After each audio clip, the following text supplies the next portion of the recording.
Super Kings captain MS ధోనీకి ఈ ఏడాది IPL ఆఖరి సీజన్ కానున్నట్లు వార్తలు వినిపిస్తున్న సంగతి తెలిసిందే. తాజాగా తన రిటైర్మెంట్ వార్తలపై ధోనీ స్పందించాడు. తన నిర్ణయాన్ని వెల్లడించడానికి ఇంకా సమయం ఉందని ధోనీ చెప్పుకొచ్చాడు.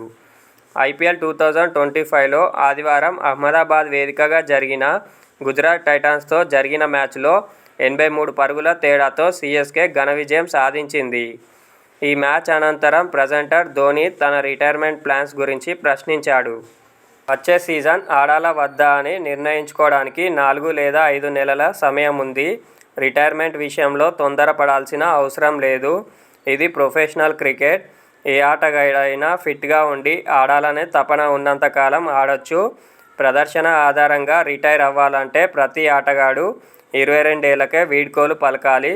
నేను తిరిగి రాంచీకి వెళ్ళి ఫ్యామిలీతో సమయాన్ని గడుపుతాను. ఆ తర్వాత ఏదో ఒక నిర్ణయం తీసుకుంటాను. అయితే వచ్చే సీజన్కు తిరిగి వస్తాను అని చెప్పలేను. అలా అని రానని చెప్పలేను. నాకు ఇంకా చాలా సమయం ఉందని 43 ఏళ్ల ధోనీ బదులిచ్చాడు.